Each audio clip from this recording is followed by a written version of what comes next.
I had a busy day. Did you? Yeah. Well, I worked so late, so. And like this whole challenge thing, I have so much to do every day. Like, there's so many things that I have to get done. It consists of like 2 workouts a day, 1 indoor, 1 outside. Have you heard of it? No, I thought the challenge was just drinking water. Oh, no. Oh, okay. No, it's like there's like 8 rules basically that you have to follow every single day. So it's like you have to read 10 pages of a book every day. Mm-hmm. You have to follow a diet, whatever diet like you choose. You have to take a progress picture every day. You have to work out 2 times a day, drink 4 liters of water, no alcohol or like cheap meals, and I think that's it. For how many days? 75. 75 days? But I'm doing 90 because I'm just like kind of OCD and I wanted to do the whole 3 months. Yeah, you might as well. Yeah. I mean, 75 doesn't really make sense. A month, 2 months. 2 and a half. Yeah. Yeah, my halfway was on Friday. 45 days. Oh, yeah. Do you feel better? Like, what's it done for you? Like, I feel good. I obviously, like, it's nice to be consistent on a routine for that long. Mm-hmm. But I don't know. Before I started it, I was already, like, in the gym all the time and, like, eating clean. And, like, I was drinking. I don't know. I'm a kind of an extremist. So I'm, like, either drinking, like, all the time at work or, like, not drinking at all. So, like drinking alcohol? Yeah. Oh, okay. Because, so I do, like, I DJ, but I also do bottle service right now. Like, I'm, like, in transition of, like, becoming a full-time DJ. So, like, obviously also DJing, it's so much fun to drink and, like, whatnot. It's just, like, the scene. So, like, I go through phases of, like, drinking and not drinking a lot. But, I don't know. It's like the same kind of routine. I guess the only difference is, like, having to do it all every day. Like, it's like if I wasn't doing the challenge, it's like I probably wouldn't read every single day, or like I wouldn't have to work out 2 times a day, but like I would still work out. But if I missed it, it was okay. So it's like I feel good, but it's a lot. Like, I'm really busy. I work like 6 days a week, and like on top of doing all those things every day, and then like trying to, you know, like pursue DJing more, like just practicing. Like, I want to learn how to produce and like all that kind of stuff. So yeah. When you drank, like before you would DJ and you would drink, was that just to calm the nerves, or was that just because it's part of the scene? And I guess maybe a little bit of both for sure. Now, like, I don't really get like that nervous anymore before I play. Like, it's more of just like a vibe. Like, it's really fun to like drink. It's like, it just sets the mood, you know? It like loosens you up a little bit. You're more interactive with the crowd, I find. So it's fun. Right. So last night you DJ'd at 12 West. No, I DJ'd on Friday at Isabel's. Oh, okay. Yeah. Because you posted about something about 12 West. Oh, yeah, though. that's where I was. So I do bottle service for After Dark. Oh, okay. So they Right. own like 12 West, Mansion, Piers, West Oak, and Karma. And I work at Karma, Piers, 12 West. Mansion, sometimes. I don't really work there anymore, but I'll do Karma during the week, which is like, it's like a lounge kind of. And then Fridays, I took off completely out of my availability to DJ. So every Friday, I'm just like all over the city playing. And then Saturdays, I'm usually at 12 West. And then 12 West bottle service. Yeah. So, okay. So at Karma and Isabel's, you do bottles and DJ, or do you just DJ at? Karma, I actually do DJ there. I just kind of started, and I like serve like food and cocktail. Okay. And Isabel's, I just DJ. Isabel's just Yeah, DJ. and okay. like everywhere else, I just DJ. Like Right. all the little clubs around and stuff. Yeah. You DJ at Vesper, right? Mm-hmm. Right. I played there quite a bit, actually. I like that place. It's a good vibe. Yeah, it's fun. Yeah. First time I It's went. like it's a totally different crowd than I'm used to, I think. Like, compared to like, I don't know, Isabel's and 12 West and all them, they kind of have generally the same crowd. But like Vesper is completely different, but it's fun. Yeah. 12 was a bunch of D-bags and just weirdos. Yeah, and it's very young crowd. It is. Like, I mean, I've only lived in Vancouver for like a year and a half. So Okay. From Kelowna? yeah, I was born and raised in Edmonton, and then I moved to Kelowna, shoot. and then I moved here. I'm sorry about that. Edmonton. Fuck. Me too. That must suck. Yeah, it was good though. Like, I mean, I had West Edmonton Mall. Yeah. Yeah. You had the Oilers. Yeah, you had the McDavid Oilers, yeah. for a bit. It was good. Yeah. Honestly, I took that mall for granted. Yeah, it's a cool mall. I mean, I don't know why me and my family decided to go on a road trip to Edmonton. From here? Yeah. It's long. I've done the drive a lot. And apparently, I don't know, my mom was really hyped about it, but then when we got there, it was just such a letdown. And yeah, stayed there for a couple of days, drove back, and that was our trip. Yeah, there's really not much. Calgary is a little bit better because it's closer to the mountains, but... Still a piece of shit, though. It's not the nicest province, that's for sure. Yeah. But it's good. No, yeah. I mean, Vancouver's just overrated, too, in my opinion. And the nightlife. I mean, we can Yeah, the nightlife is not the best, honestly. Like, it is going downhill. Okay, I want to get your opinions on the nightlife, especially because you have a better vantage point being a DJ and I guess being sober as well, and just kind of looking at like the social dynamics as it's happening real time. What are some of the craziest things you've seen in terms of just, I guess, like guys approaching girls, you know, fights happening, or just some crazy shit that someone wouldn't recognize otherwise? Yeah. Unless they were sober and just had a like better vantage point from up top and just looking at everything. Honestly, I probably see like the craziest things when I'm doing bottle service, because when I'm DJing, you know, I'm in my zone, like not really paying attention. Like looking at the dance floor when I'm like sober, I'm just like, what is even going on? Like you'll just see these two people, they meet for the very first time. They'll just like just the craziest dancing all over the place. Like the girls, I don't even know how to explain it, but it's what you could imagine. Like, yeah, just I mean, sloppy, drunk. Yeah. I mean, I've been there. I'm not gonna lie.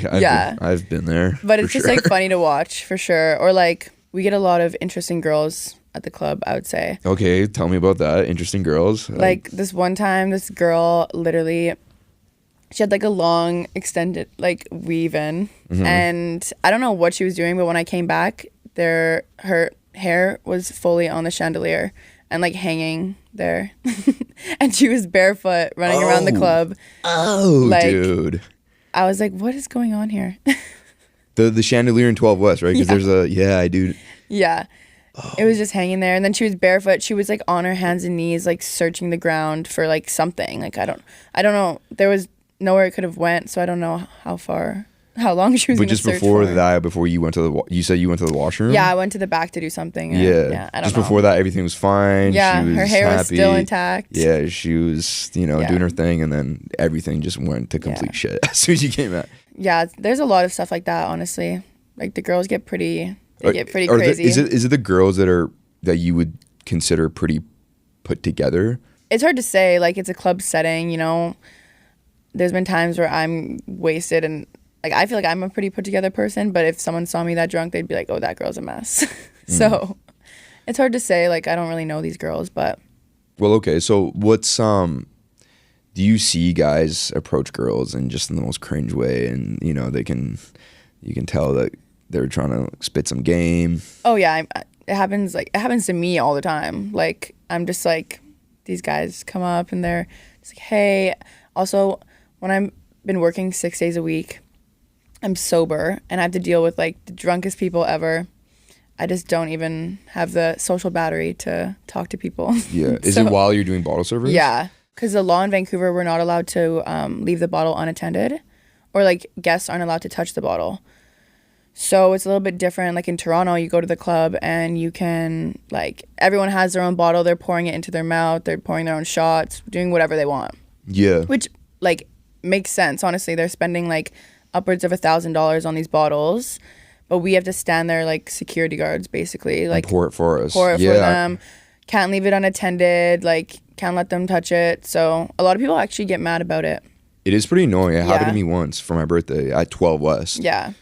She was just saying, yeah, I need to pour it for you. I said, well, why? It's annoying for us, too. Like, I don't want to stand there and, right. Like, I don't know you guys. It's, like, awkward for me. And you know there's going to be that one dude that's just like, hey, what's up? Like, what are you like, saying? Oh, why do you look so unhappy? I'm like, because I'm sober. Yeah. And I'm dealing with you guys. No, but it is a fun job. Like, when I moved here, I knew exactly, like, where I was going. Like, I'm moving to Vancouver. I'm being a bottle girl at 12 West. And this is my in for DJing. Like, You know, I'm going to make my connections. I knew. Right. So it was fun. I had, like, for probably the first year, like, I loved it. Like, you know, the money's good. You meet a lot of cool people. Especially, like, the company I work for. Like, we get a lot of the sports teams, the artists. So, like, I've met a lot of, you know, celebrities and famous people that way. So it's a fun job. But, I mean, DJing's my passion, and, like, I want to be on that side of things for sure. Right. So doing bottle service is just you're in for DJing. Yeah. It's not something where you're like, I want to be a bottle girl. That's your dream. No. Okay. No. It's not my dying wish. Because can I be honest with you? Yeah. I think, yeah, bottle girls are a little. You're automatically put into this box of, oh, you're a bottle girl. Totally. Oh yeah, there's a huge, like, stereotype around bottle girls for sure. Yeah, and I see where it comes from. Like, you know, there's nights definitely where, like, our management or something is like, you know, go talk to these guys, or, like, even, like, for our, like, we're like, oh, like, that guy, like, he tips a lot, like, let's go, like, talk to him or hang out with him. So, like, in that sense, it's kind of like, you know, it's a little slimy. Yeah, like, it's just, we're put in those situations where it's like, well, we're obviously here to make money also, so it's hard to kind of. Do you ever have to flirt back? Yeah, definitely. Because you want to, or they're telling you to do it? I mean, I wouldn't necessarily say, like, I'm even flirting. Like, I think I'm, like, a friendly person in general. Like, it's not like I'm sitting there, like, rubbing this guy's leg and being like, hey, like, you know, like, flirting in that sense, but, like, I'm just engaging in conversation and I'm just being myself. I feel like people a lot of the time, like, that's what they like. They don't want to see ungenuineness, you know? Like, they can tell if the conversation's fake or, like, you're trying to get something out of them. Well, I would think it's obviously fake. I mean, you're doing your job. Honestly, like, I'm not really good at faking it. Like, right. If I don't want to talk to them, like, I'm not going to talk to them, or if the conversation's, like, you know, it's weird, like, I'm not going to put myself in that situation. But a lot of the times, like, a lot of the people that come in, like, there's good conversation happening and it is genuine. So yeah. Right. Oh. Well, yeah, I mean, I just kind of, because guys, when they talk and when they get in a conversation with a bottle girl, they automatically, I mean, they think of it, oh my God, like, this is the moment, this is my moment, I gotta, you know, finesse, I gotta, you know, spit game, I gotta really show out right now. So yeah. I would assume any guy that ever talks to you when you are doing bottle service, they're on a whole nother level of just excitement, and you know, they don't really see it. Like, I can guarantee, like, I don't know what the guys are thinking, but I can almost guarantee you that they're thinking, oh my God, like, this is it, I'm getting it. Yeah, definitely some guys for sure, but I don't know, there's also girls that will like I guess fake it and, like, for the money or something, and, like, make the guys think that that's what's gonna happen. But, like, me personally, like, I'm not really like that. Like, I'm not gonna sit there and, you know, like, give myself to this guy for that extra sale or, like, something like that. So the guy, like, I'm very, like, the guys can catch the vibe that I'm not really, like, down to, like, you're just being nice. Yeah, you know, like, I'm never, like, overly flirty or, like, giving them the wrong. The thing with being nice too, that can be misinterpreted as, yeah, definitely, as flirting, especially being a bottle girl and you're busy and totally, you're taking time out of your night to talk to me.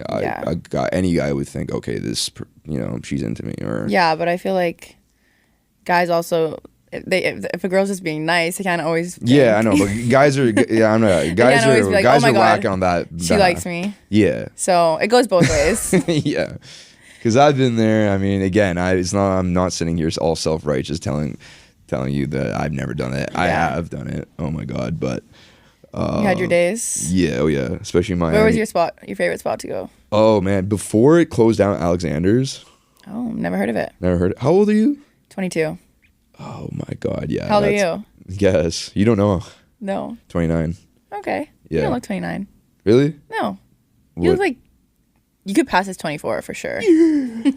Yeah, I would have thought you would be maturity-wise 24, 25.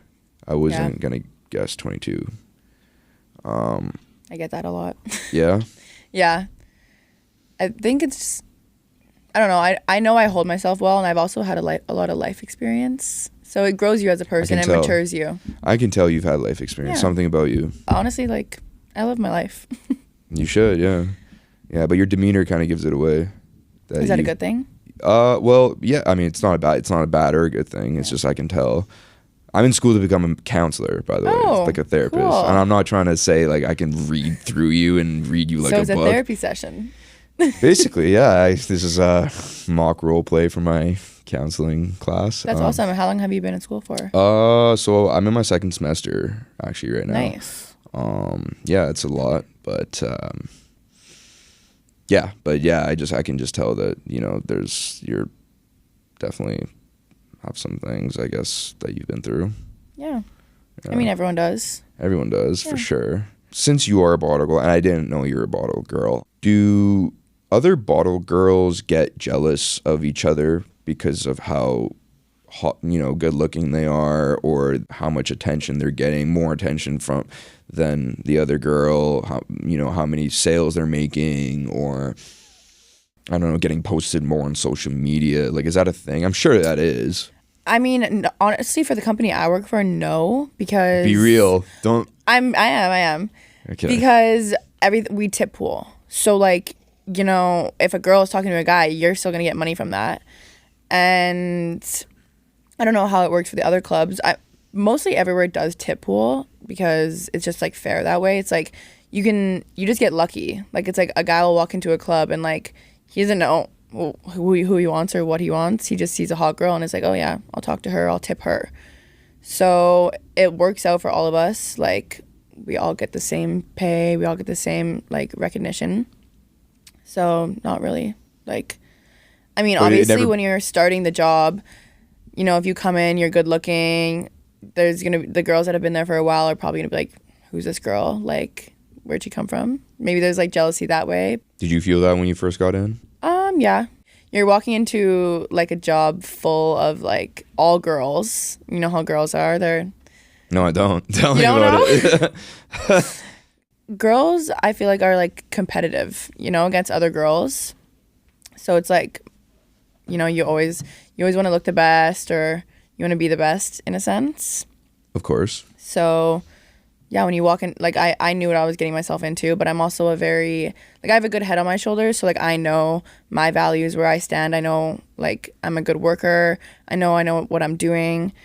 So I just walked in there like confidently and did my job. And if people like me, they like me. If they don't, they don't. I'm not here to like please anyone or try to like make friends.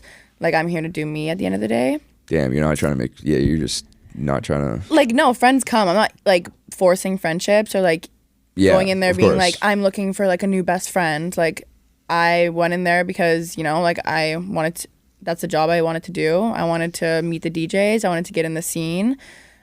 It's also like, as for someone my age moving to a city by myself, it's the best way to meet people and like meet friends. Mm-hmm. But yeah, like I'm not really a big people pleaser in that sense. And people also see that about me like very fast.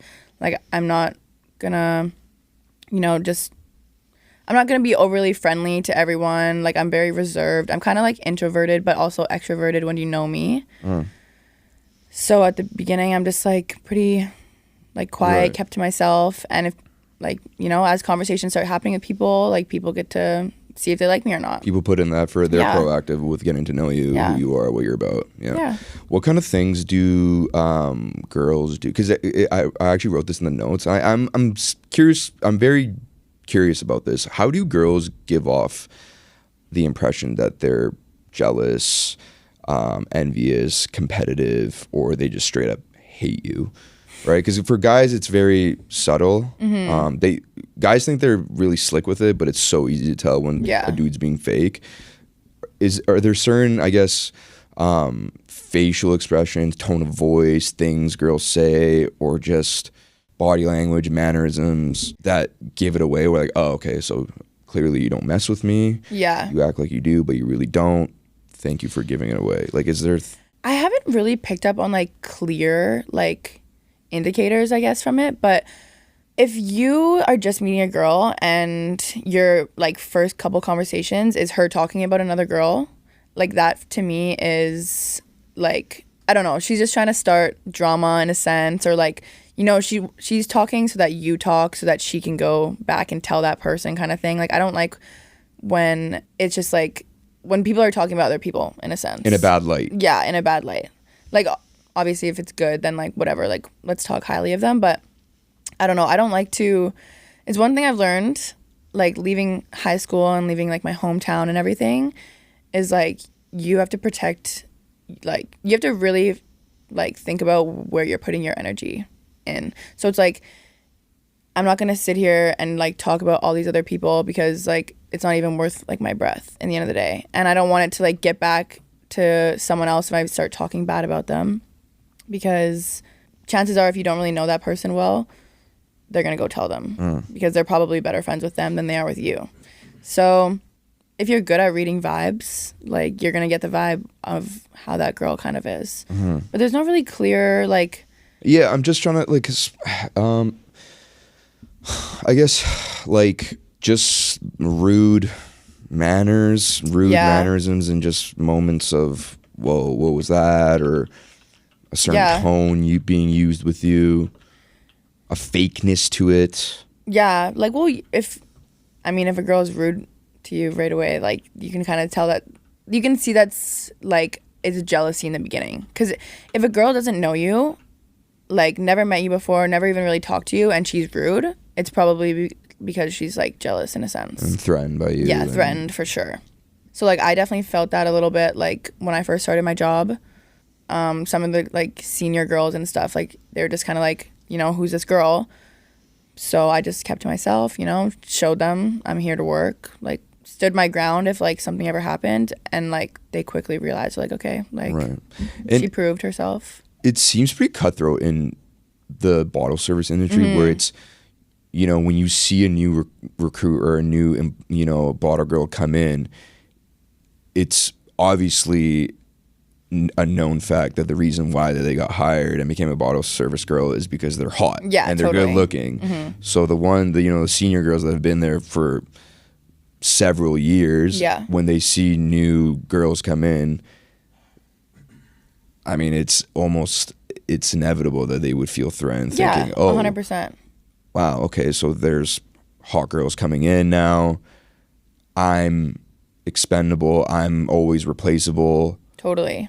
I mean, but as a senior girl, like, you have that, you're not getting replaced because they're not going to replace you with some new girl.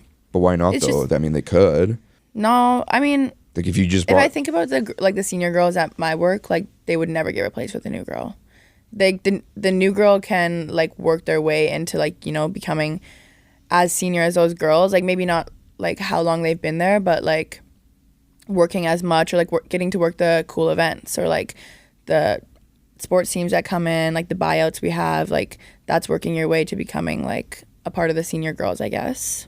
But they're not going to, like, replace them in a sense. But it's a crazy industry. Yeah, it is. I mean, it's just the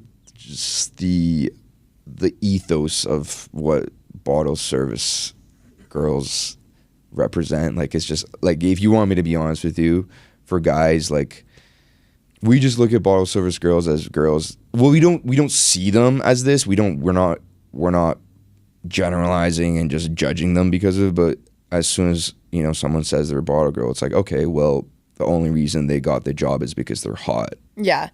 Oh no, I totally understand the stereotype around it. You know, there's a huge stereotype. Yeah, I get it, but it also, like, I don't let it affect me, kind of, and, like, if people want to think what they want to think. Okay, so let me ask you, have you gotten what kind of reactions have you gotten from people, let's say, you know, guys that you've you know, hung out with and you started seeing, or people you just met, and they ask you, oh, what do you do? Oh, I do bottle service on the side, and I do DJ. Like, what do you see them change? Do you see their I think their initial reaction isn't like anything. Like they're like pretty like, oh, like that's cool. Like they don't have much to say. But maybe if I'm like talking to them more long term or something, some of the outfits we can wear at work are a little bit scandalous. So, you know, that also portrays like a big image, I guess, around the stereotype. So like they'll have more to say about that, I guess, what we're wearing at work. I find like some of the guys that I've talked to, they think they don't like coming to the club when I'm working because it's weird for them. Like they're like, they don't like me being their server. Like they think it's weird that they're asking to like make them a drink and stuff, which I mean, it's not weird to me, but there's definitely been guys that I've been talking to and I'm like, I don't like when you're here. It's weird. You don't like it when the guy's here, yeah. And I think like vice versa, they feel the same way. I haven't had anyone like really say anything too much. Okay, let me ask you this. Do you think it's justified, that stereotype is justified?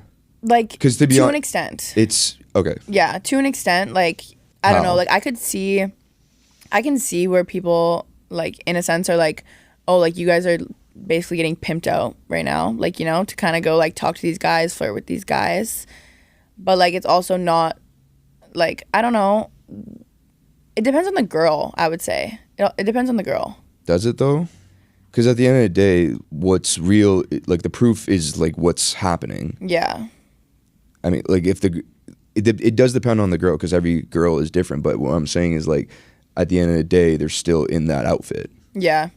Doing that to a bunch of grease balls. And, right? Like, you can tell me, oh, like, I'm a woman of value and, you know, I have my values and I work hard and I value loyalty and family and all that. Great, that's all cool and stuff. But then at midnight, you're in that outfit, serving a bunch of Surrey Jacks and gangsters. Yeah, that's fair. Like, yeah. And I'm not trying to hate. I'm not trying to like hate on anyone or you or anything. But that's just the matter of fact.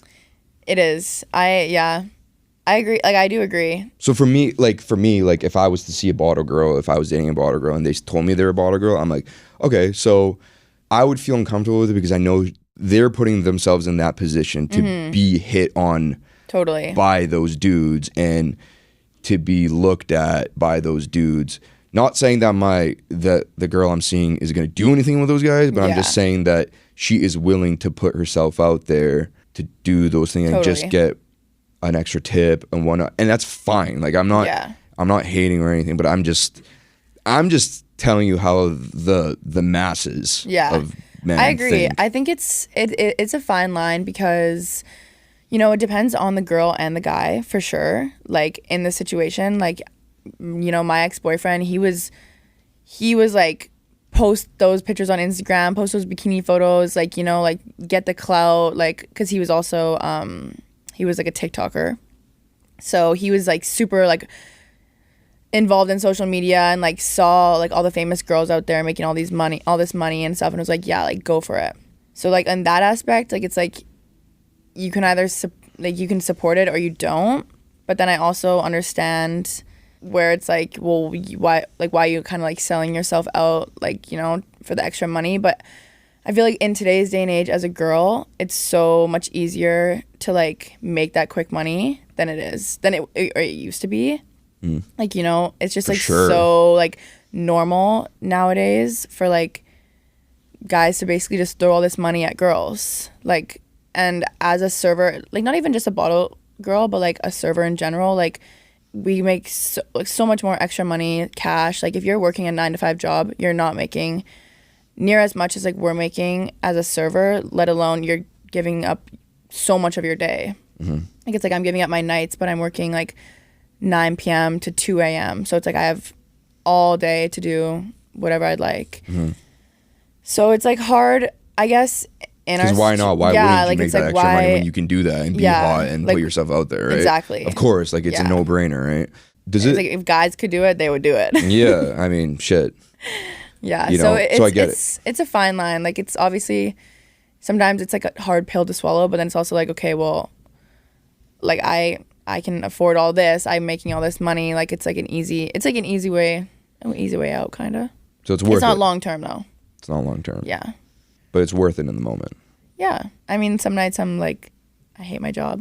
I want to quit, but I love it too. Like, I mean, as I'm DJing more now, like I'm definitely not loving it as much. Like, you know, I really want to be like doing what I love to do.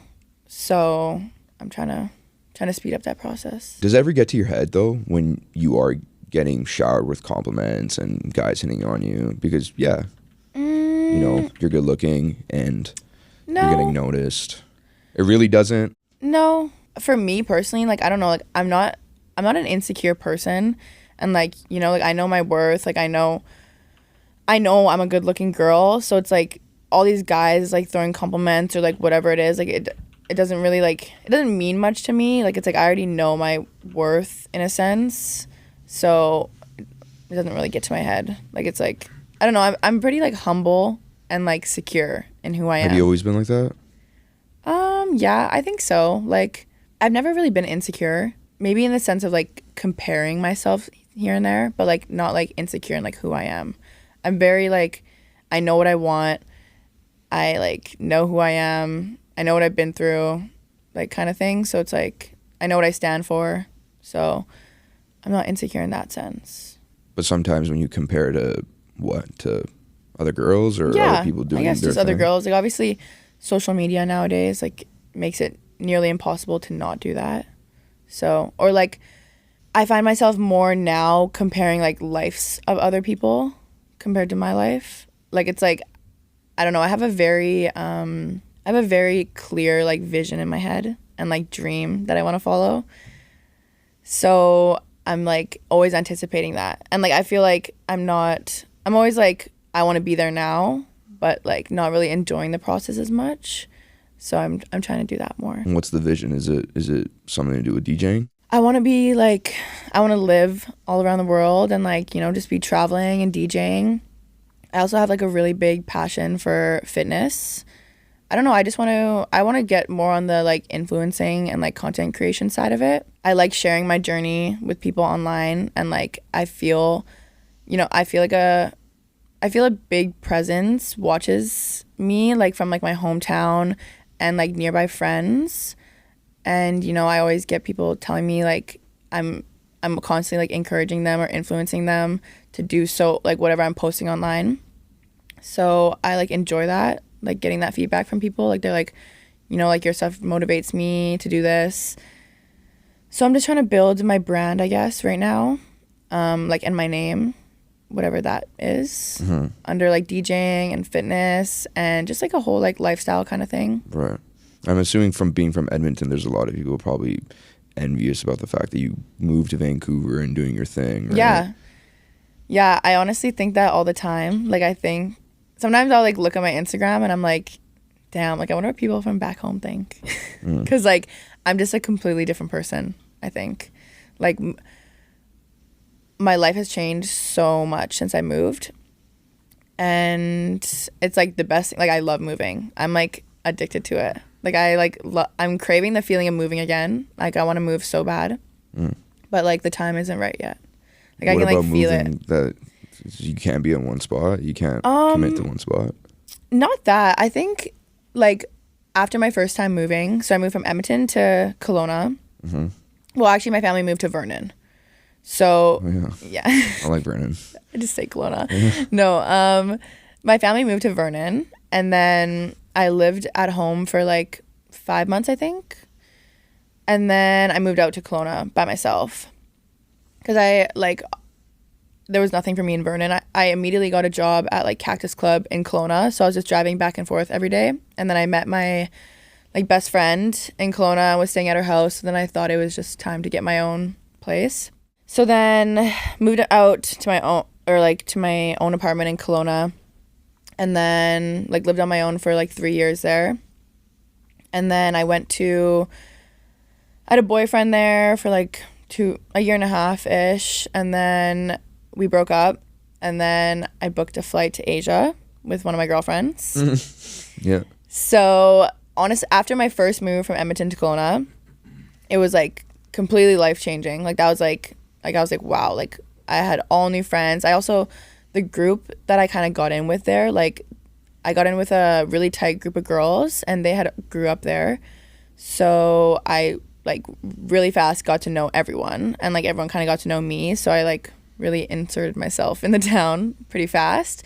So it was like a cool experience. I feel like sometimes when people move, it's not as easy to like make friends or fit in or like something like that. But it was like really easy for me. So I'm like really grateful for that, to have met the people that I got to meet. Not to interrupt you, but no worries. This thought came up to me, and not to, I guess, downplay who you are and like your personality and whatnot. Yeah. Do you feel even the fact that you moved to a different place and you made friends so quickly and easily, do you ever feel like that privilege of being hot?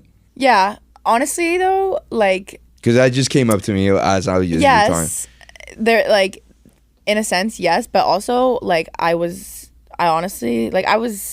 thought I was good looking, but like if you look at photos from me back then, like I was not good looking. You made some changes. You glowed up. Yeah, I definitely have glowed up. I would say like more so like getting hired at Cactus Club is like a pretty privileged kind of thing, you know, which introduced me to like the first friend that I made, who then introduced me to like everyone else. So it's like it plays a factor, I think, in things that you're doing, but like not just, it doesn't just like, I think it's all about like who you are too. Right. Like, you know, I think it's huge that if you are good looking, that it'll help. I mean, that's so like everything key in the world. Yeah. Like, yeah, I mean, yeah, there is a privilege there with being good looking. Definitely. Yeah, I just wanted to. Yeah, no, I don't think it made me fit in like any faster.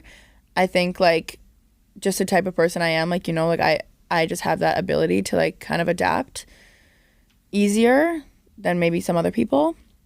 But I don't think it has much to do on like. Yeah, and I'm not saying like you're not personable and you can't make friends and you know you can't communicate with people, but yeah, no, you know, a part of it is it does help when you are hot. And definitely. Okay, so you can admit it, because not a lot of people can. It's just like, oh well. No, I think like 80% of being a girl right now is like revolved around being hot. Like. You get so much if you're a good looking girl. Honestly, you don't even have to be like that good looking. Like being a girl in general, like we're lucky. Right. Like you go to like Miami and stuff, like you got all these club promoters. They want their tables filled with girls. Like guys have it a little bit tough out here. Do you like the fact that it's like that for girls right now? I mean, yeah. I think yeah. Because you're hot, so I'm definitely, you benefit from it for sure, but it's actually crazy because I feel like traveling outside North America though, it's not so much like that. I don't know. I find in North America, it's like the girls around here are like very entitled to like, we get everything paid for us in the States and in Canada. I'm putting myself in the category too. Like we expect guys to pay for all of our drinks, all of our entries to the club, like bottles. You expect that? I guess not expect, but like kind of in a sense. Like, you know, I'm going on a trip and like me and my girlfriends are like expecting to go to the club and these guys invite us to like their table or like whatever the case is. So you can just get away with it. Yeah. Because it's so normal though. And when you go to the States, like the promoters there are finding groups of girls to bring to guys' tables. We're put into this like world of just like we get brought to all these tables with all this money, all these free things. But when you go outside North America, it's not like that. Like the guys there, they're not buying your drinks or like, you know, offering so much to you. And it's kind of nice because it doesn't hit your ego. Not really. Don't lie. I'm not lying. Not really. You go to Europe or wherever and guys aren't buying you drinks. You're not thinking to yourself, what the fuck? I guess it depends on the setting. I have no problem going out and buying my own drinks at all. But you expect guys to do it for you. I don't know.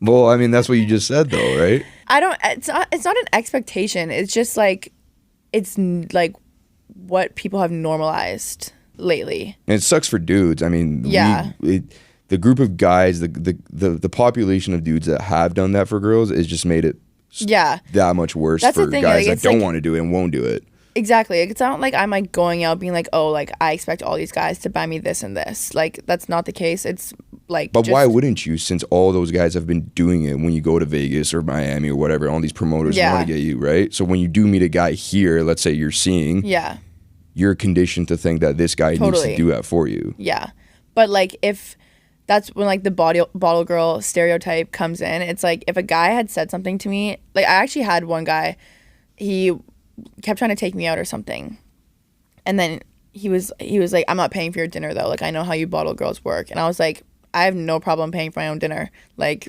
I wasn't expecting him to pay for dinner.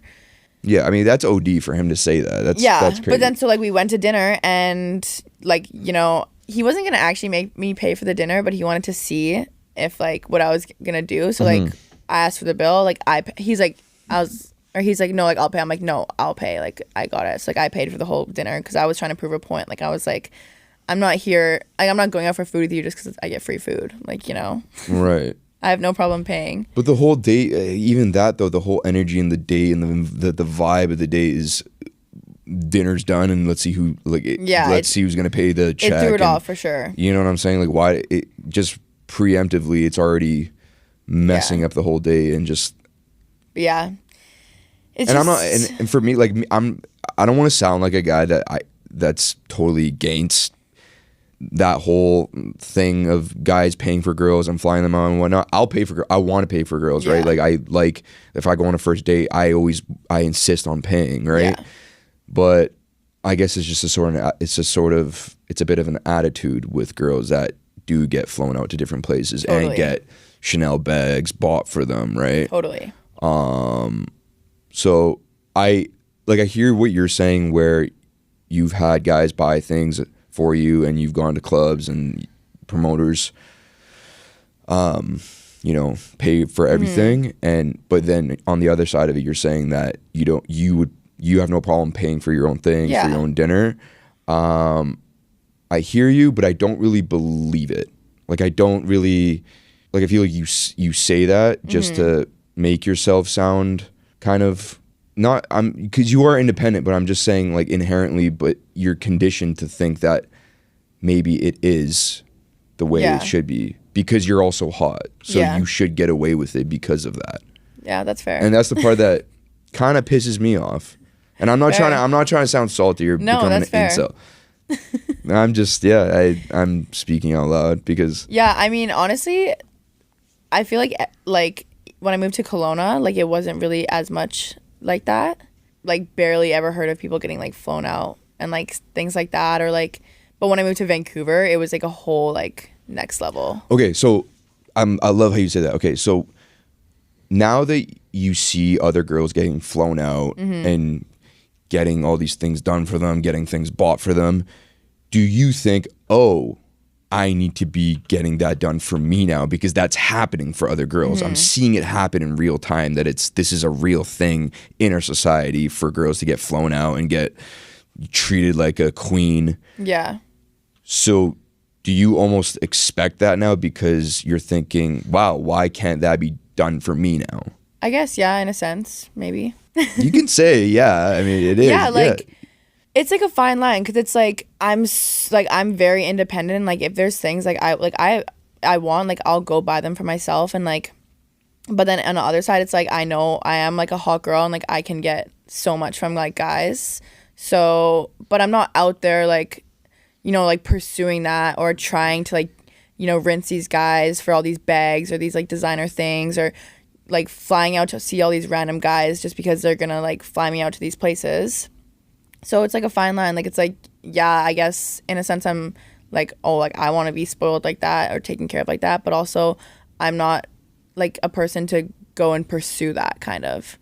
Like it's like if it happens, it happens. If I meet a guy that's like wants to take care of me and buy me all these things, like awesome, that's great. I'm going to accept them. But I'm also not like sitting here being like, oh, who can I text for this today? Who can fly me out to Miami because I really want to go on a trip? I mean, every girl wants those materialistic things, you know? I feel like most girls, at least. But I'm not like... I would argue. Yeah? Yeah. Most Vancouver girls, I find. Are you? You're material?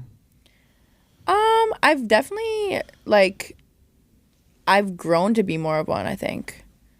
Like I'm just, especially in the bottle service scene, like I'm exposed to like so much like money, I guess, and like flashy things, if that makes sense, like materialistic things. So I've always had like nice taste. Like I don't know, like when I graduated, I saved up all this like CERB money and went to Louis Vuitton and bought myself a bag. So like I've always, like liked those things, but it's definitely amplified more now that I'm like in the scene I'm in. So you attach almost your self-worth now to those material things? No, like what do you mean? I mean, like, since you like material things and flashy things, like you said, being around it, you're just attracted to that kind of thing now. So in return, it says something about like, well, if I don't have this flashy thing, or if I don't get that Louis Vuitton bag, or if I don't have this, I'm not up to par with what I think I should have and who I think I am. Yeah, I mean, I guess in a sense, kind of, because, like I do like those things. So it's like I want to be in a position, but also I want to be in a position where like I can build that life for myself. Like it's like I'm not like out here being like I want all these things, but I want like a man to do it for me. Like it'd be nice. I mean, don't get me wrong, but I also want to be like I want to be successful myself. I want to be able to buy whatever I want myself, build the life I want for myself. And like I'm not gonna be steering off looking for someone to do that for me. Like I'm gonna stay focused on myself and building that kind of life. And if things come along the way, then they come along the way. Yeah, but you wouldn't mind some dude from Miami just flying you out randomly? Well, it depends who the guy is. I mean, does it matter though? Yeah, it matters. Like I wouldn't, if a guy just messaged me on, there's guys on Instagram that DM me and it's like, come to Miami, like I'll fly you out. I'm like, no, like I don't know you. I mean, would you ever know the guy though? Yeah, like I went to Miami in November and like, I met guys there, and like if one of them that I like actually enjoyed hanging out with wanted to fly me out, like I would go see them. But I wouldn't go like see this random guy just because he's flying me out. Okay, fair. What's it like being a girl in the DJ scene? Because there's not that many. Yeah, it's cool. It's fun. Like I think right now I'm having a lot of fun, playing like in the clubs and like a lot of club music. I've always loved like hip hop and rap music. So playing that kind of like genre is really fun as a girl. I think you get a really cool crowd reaction when you're playing like trap music. All the guys are like, oh shit, kind of thing. She knows the vibe. Yeah. So it's a lot of fun. Like, but do people get thrown off when you tell them not thrown off, but surprised that you're a DJ? Right. Yeah, and I think especially transforming from a bottle girl to a DJ, like everyone's like, oh, what the fuck? Like why kind of thing. But I learned in Kelowna. Like that's when I started first taking interest in it. But I kind of just thought it was like cool at the time. Like I didn't really like, I don't think I understood like my real passion for music when I was getting into DJing. Like I was like, I don't even know what made me like want to learn, but I was just like interested in it. It's probably just like deep inside me. I just didn't know. And then so like I learned, but there wasn't really a big like hip hop scene out there. So when I moved to Vancouver and I heard the DJs here and like the clubs here and stuff, I was like, damn, like they don't play out here. So I like just started connecting with the DJs that I work with and like started working underneath some of them, like learning all this stuff, because I learned on like house music, and hip hop is like really hard to mix compared to house, because it's just like it's all different, and like house music blends together way easier like compared to hip hop. So I was just learning hip hop and that kind of thing, and yeah, it's going good. Like it's fun. I love it. Vancouver nightlife is ass. It's did you just say that it's good? Like, no, DJing is good, but the nightlife is not. Honestly, like, I had a gig on Friday, and it was so fun. Like, it was packed in there. Like, the vibes were good. Like, it was so fun. I just think the nightlife scene is dying, especially, like, the bottle scene. Like, I just think no one has money right now, and especially not to be spending thousands of dollars on liquor. So like the clubs, if they are full, like they're just like bar drinks kind of thing. Right, yeah. No, yeah, there would be no point of just getting a bottle service at 12 West right now. Especially when I'm not the one pouring my own drink. Yeah. Which is it's outrageous, but I mean, we all hate it. Yeah? Yeah. Well, you get paid, so it's whatever. Yeah, that's true. Do you have any crazy stories of just, you know, people approaching you while you're DJing or guys trying to hit on you just thinking they got some sort of shot in God's name? I guess not really yet. Like, nothing crazy has happened yet. Like, my first, it's kind of weird because, like, I had my own gigs in Kelowna. Like, I played a couple times at some of the, like, restaurants and stuff there. But, like, my official, like, debut gig in Vancouver, because when I moved to Vancouver, I didn't really DJ for, like, the whole year. Like, the first year. Like, I got pretty, like, just, I guess, distracted in bottle service. Like, you know, the money was good. Like, I'm really, like, addicted to working and making money. So, like, I was working, like, 5, 6, 7 days a week sometimes. Like, DJing wasn't really a priority. I was just kind of having fun. And then I went to Europe, and then I came home, and I was like, okay, like, it's time. Like, I've had my fun now. It's been, like, a year at this point of, like, doing bottle service and stuff, and I was like, I'm ready to, like, fully, like, jump into DJing now. So I didn't really have my, like, I guess Vancouver debut until Thanksgiving weekend in October. Okay. So it's only been a couple months that I've actually been, like, getting my own gigs and, you know, getting my name out there and exposed to, like, playing at the club and stuff. So nothing crazy has really happened yet. Nothing's really popped off. No. Anything, like, memorable where you're like, oh yeah, that one time. But No. Other than all the annoying, like, song requests that people give and stuff. Oh yeah, that goes on probably the whole night, huh? Yeah. Honestly, playing at Vesper, like, I get the most song requests. And, like, people that are, like, trying to, like, they think they can DJ better than me. Oh, like the DJs ask for song requests? No, like, people are like, can you play this song? Can you play this song? Like, can you change this, do this? I'm like, do you want to DJ? You want to do this? It's not... Well, because you're also you're mashing it up. You're not just switching the song. Yeah. No, song request definitely throws off the flow of the music, I guess, because, like, every song has a BPM range, so, like, beats per minute. So, like, if I'm playing a 70 BPM song and someone comes in and wants, like, 120 BPM, it's, you know, I guess that one's a little bit easier because you can actually match them. Like, you can split them in half. So it's like you can do, like, 120 and 60. Okay. But, you know, if someone's throwing in, like, a song that's crazy off, it's like, it messes with the flow of it for sure. What's the one song you always hear? Probably, like, Fiend, right? I knew you were going to say that. Yeah. I literally heard it last night. Yeah. Yeah. Oh, yeah. Well, because it's the younger generation. That's another thing about Vancouver is, like... So fucking classic. Yeah. No, there's, like... there's just not a good music scene here either. Like, a good music culture, I guess. We just kind of vulture off of other... Yeah, places, like, it's like... I don't know. There's a pretty good, like, I guess, like, Afrobeat, like, culture and stuff, but, like...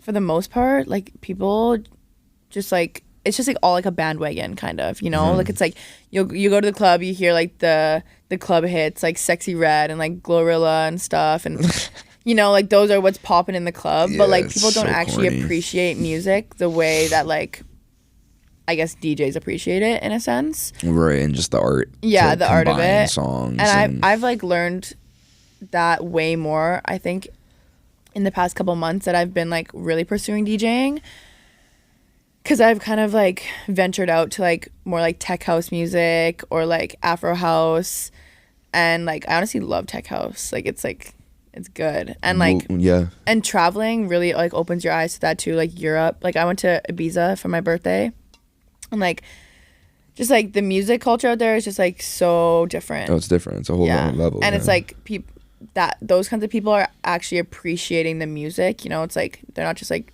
throwing ass in the club to, like, get it sexy. That's always nice too. Yeah. Throwing ass. Did that a couple times. Yeah, I went to Miami about a month ago for a bachelor party, and it's just such a Latin vibe there. There's such a Latin influence there. Yeah, Latin. Yeah. Oh yeah. Yeah. Did you go to like Wynwood?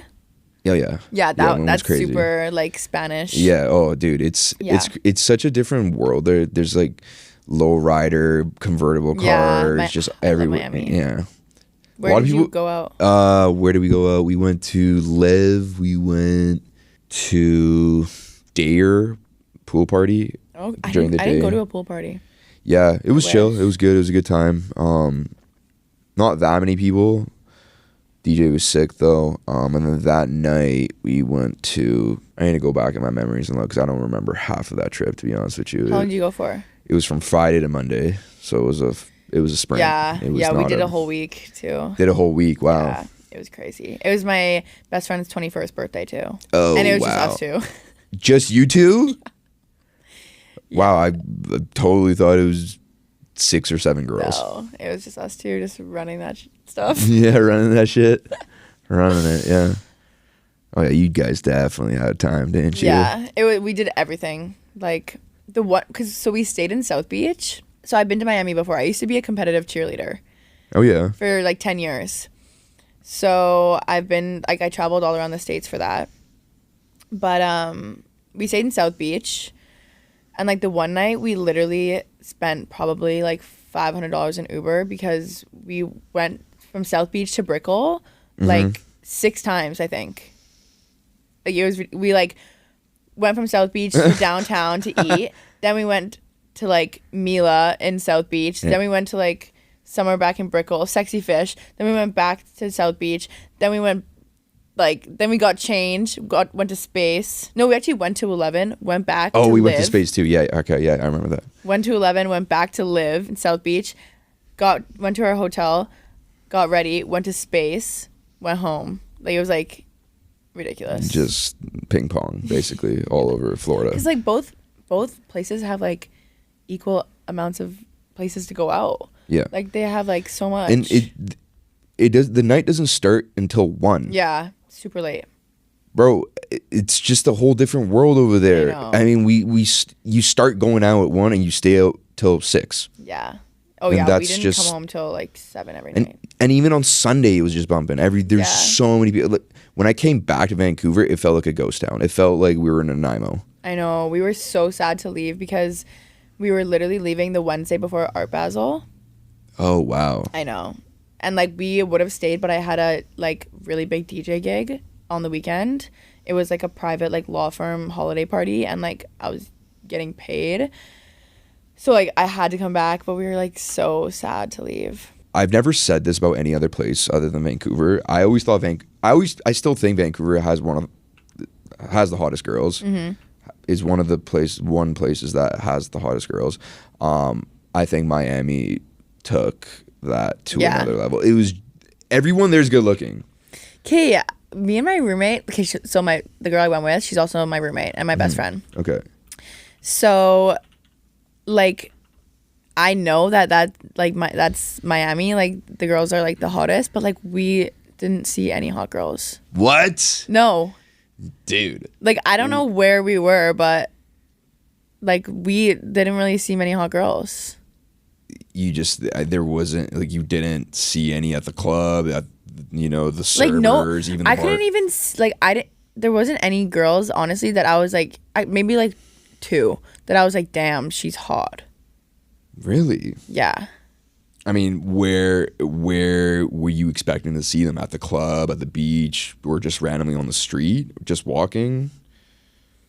Just anywhere? No? I don't know. I had it completely. Where'd you see them?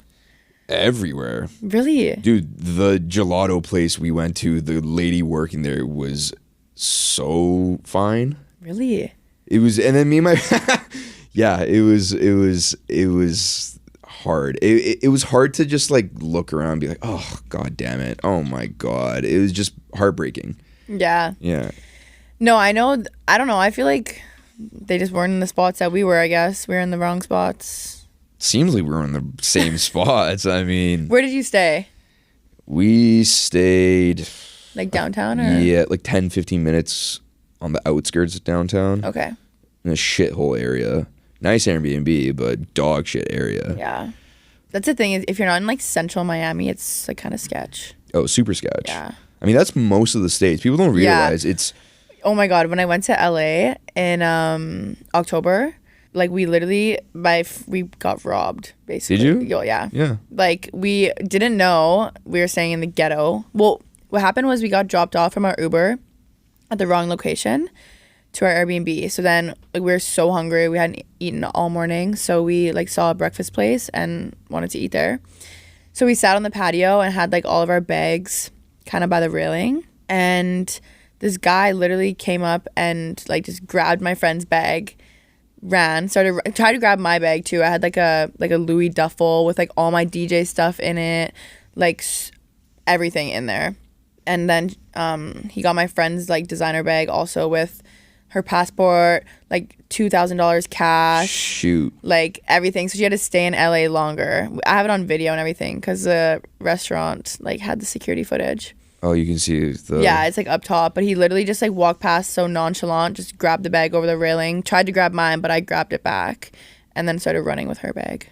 That stuff happens like every single day. But we didn't know we were in the ghetto. I bet, yeah.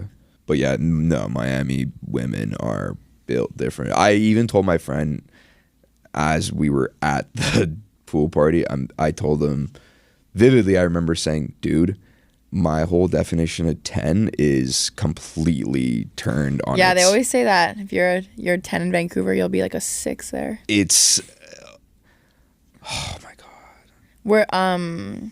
Would you ever move there? Yeah, I mean, I think the lifestyle would be okay. Yeah. Where are you from? Like by born and ethnicity? raised? Oh, I'm North Van. North Van. I'm Persian though. Okay. Iranian. Yeah. Nice. So you've been here your whole life? Oh, whole life, yeah. Yeah. It's yeah, North Van is so fabricated. It just seems like a movie set. It's just so not real. It's not a real depiction of real life. Yeah. Especially after going to New York in the summer. New York is a whole different. I love New York. I've never been. You gotta go. I know. You love New York. It's my next place for sure. It's amazing. Okay, so everywhere in the States I've been, LA, Miami, where else have I fucking Ohio, for God's sakes, Arizona. Nowhere is like New York. New York's just like it's just on a I've heard island that. of its own. Yeah. Yeah, I really want to go. It'd be sick, I think.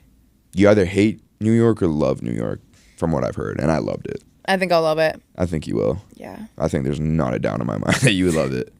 I think it'd be fun. Yeah. I want to like live like I would live anywhere for like a year, just like experience it. Mm-hmm. But I think I'm gonna move to Bali next year. You want to move to Bali? I'm gonna. Yeah, you're going to. Yeah. What about it with you moving? Is it you're not? Because there's something with that. Is it a sense of you felt like you were sheltered for most of your life and you kind of just want to let loose, or you feel like you get bored of a place, or? Yeah, so I think a huge part of it is like that first initial move that I made, like literally changed my whole life. Like just like, I guess opened my eyes in a sense to like in my eyes, I'm like, damn, like I really made it out of the ghetto. I didn't live in the ghetto, but like, just like, you leave high school and like, you just realize that you're like, that shit is crazy. Mm-hmm. Like, high school's wild. Well, especially from Edmonton. I mean, Edmonton. Yeah. So I lived in a small town outside Edmonton. Okay. Even worse. Yeah. So like, there was nothing there at all. So like, I didn't even like know, like when my mom said she was moving, like I was like, okay, like let's move. Like I didn't even really know like what I was in for. And then it just, like changed everything. Like all my friends, the way I looked started changing. Like I just like, like everything just changed. And then I went to Asia for 2 months. And then that was like my first time ever like traveling abroad. And I was like, wow, like this is crazy. I met like the most amazing people. I got to experience parts of the world that like no one at like 20 years old gets to experience. And then before I went to Asia, I had to move out of my place that I was living in. So I like packed up everything in my car and like parked my car at my parents' house. And then when I got home, I was kind of just like, honestly, like there's nothing in Kelowna for me anymore. Like I was like, I don't have a place to live, because Kelowna is a very like touristy, seasonal place. So like in the summers, it's like packed, like busy. You know, the restaurants are always full. I love Kelowna. It's beautiful. But then the winters, it's like ghost town. So I'm like, I don't have the money to like get my own place here. Like units there are like $2,400 to $2,600.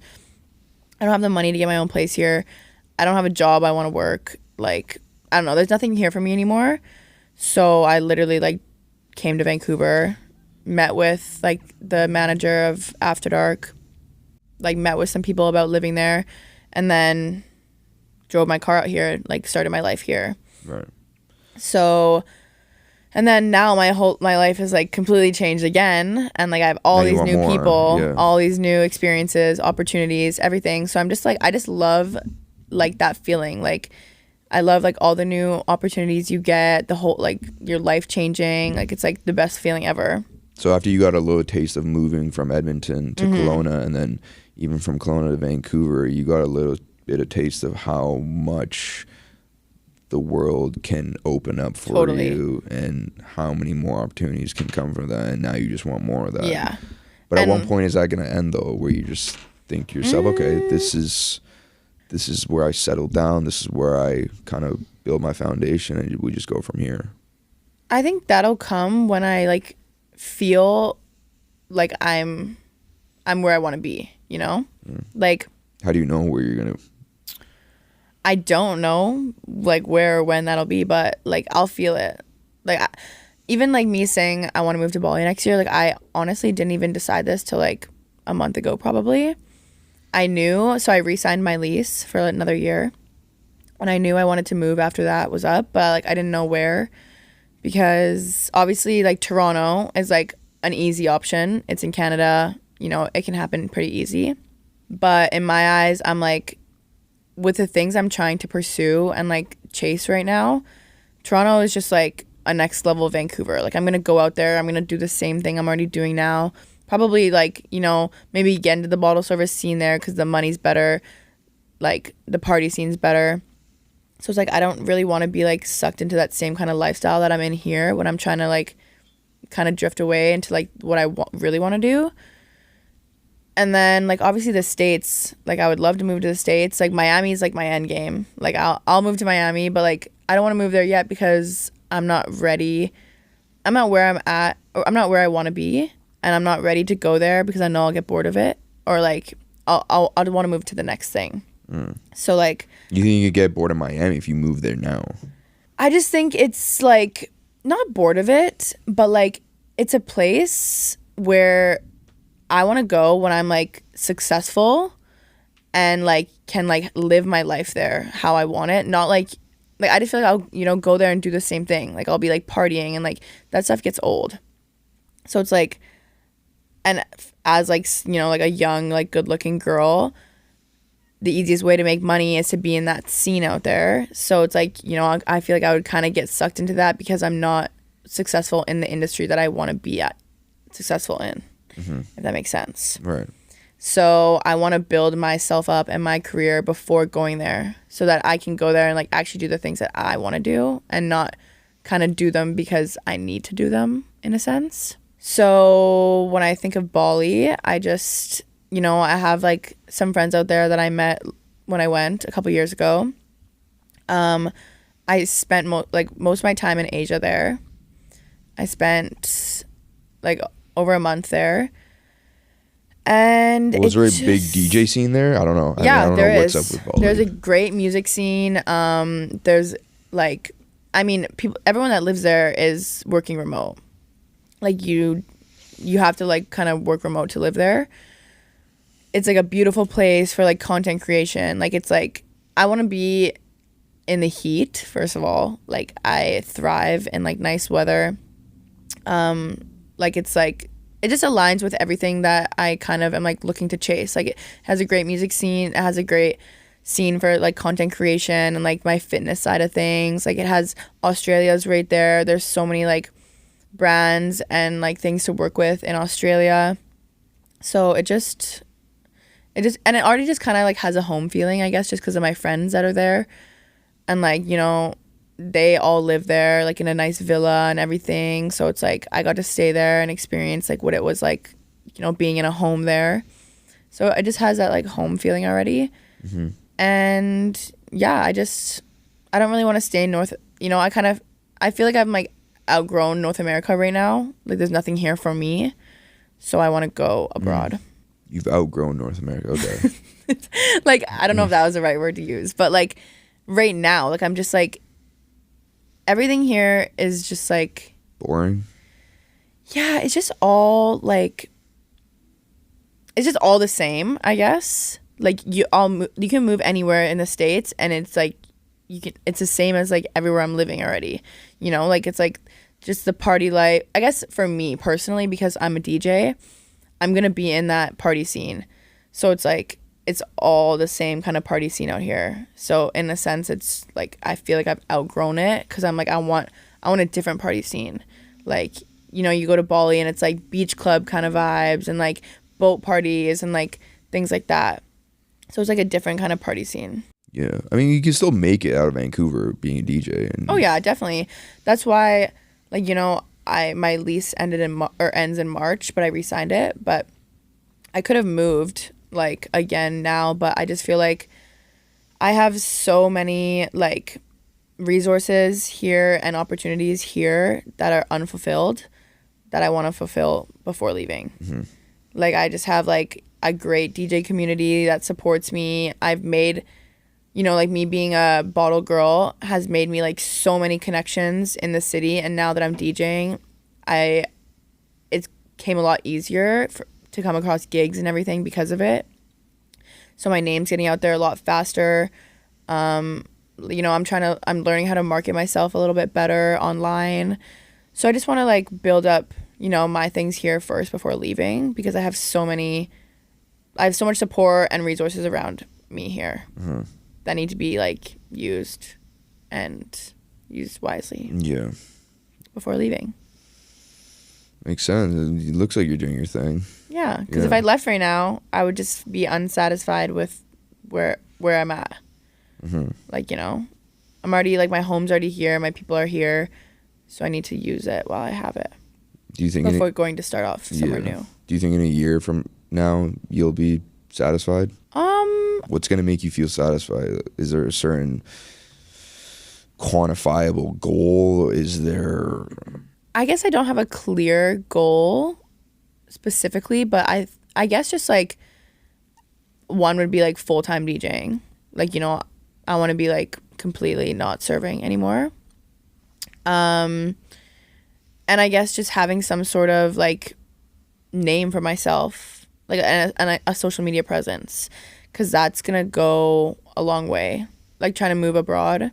In today's day and age, like social media is everything.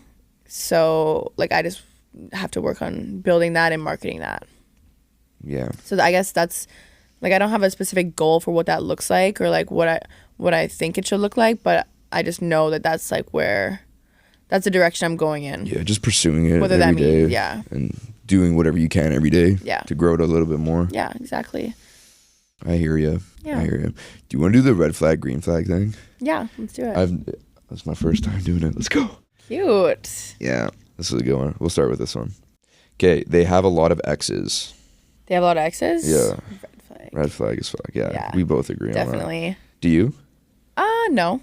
Like real exes, too. Well, what's considered real and like not real, real, like long, like I guess relationships over like I would say over 6 months.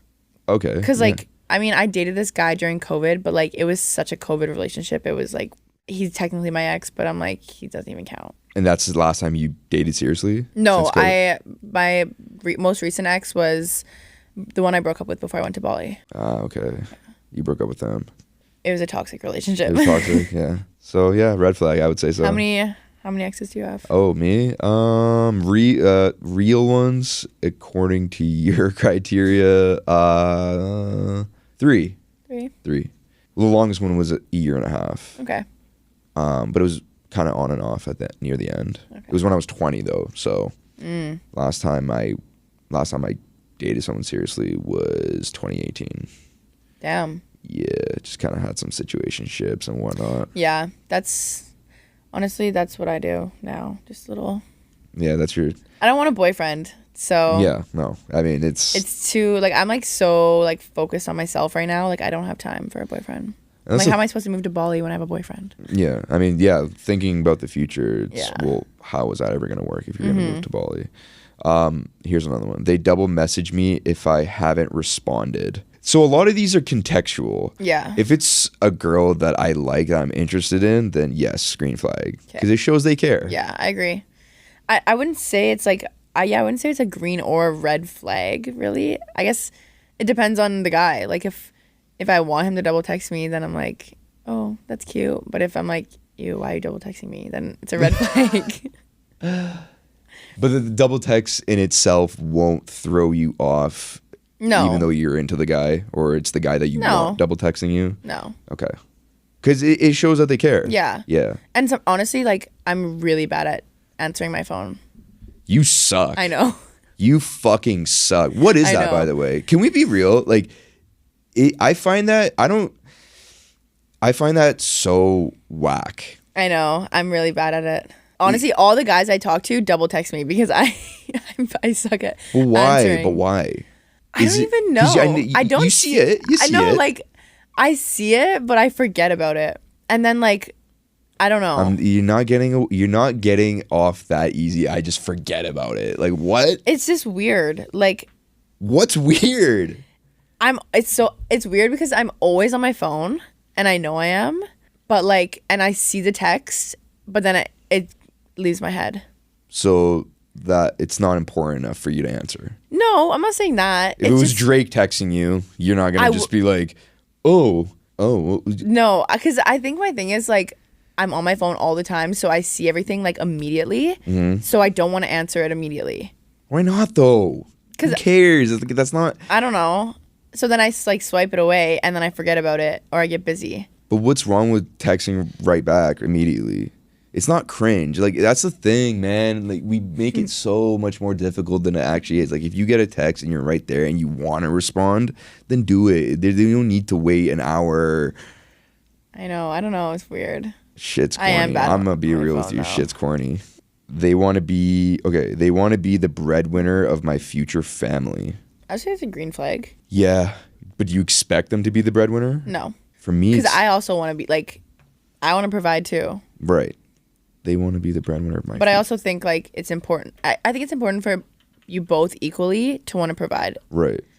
But this one's they want to be the breadwinner of my future family. So they're taking no prisoners and making it known that they are going to be the breadwinner and you're not. It's just kind of weird. I think for me as a girl, it's a green flag. But you might have a different opinion as a guy. As a guy, yeah. Ooh, I don't know. It's neither green or red. Yeah. It's just kind of like, okay, sure, I guess. What are you expecting, like, when you're married or something? Like, do you want to provide for, like, the family? I can provide, but I want my significant other to doing their thing. Yeah. Making their own money, doing their shit, doing whatever they want. Yeah. I mean, it's one of those things. I'll cross that bridge once we get there. Once I do find someone and we are both making a lot of money or whatever, and we start a family, and then we get into, okay, so what's the deal here? Mm-hmm. Are we going 50-50? Are we going 70-30? Well, because I just don't really know. I haven't been in a relationship in a while to tell you how it really works. So, I mean. That's fair. Yeah. I do feel kind of weird if the girl is just, like, providing everything, because then I just feel like a dweeb. Yeah. I don't even think the girl would want to be with me after that, you know what I'm saying? Yeah, that's fair. Ooh, they post an image of me on their socials without asking. It depends how. It's not I wouldn't really say that's a green or a red flag. I mean, like, yeah, I guess if it's someone you're into or like someone you're dating, okay, someone you're into, I wouldn't want them to post me. But someone you're dating, like, if they posted, like, a cute, like, photo, you know. What about after, like, the third date?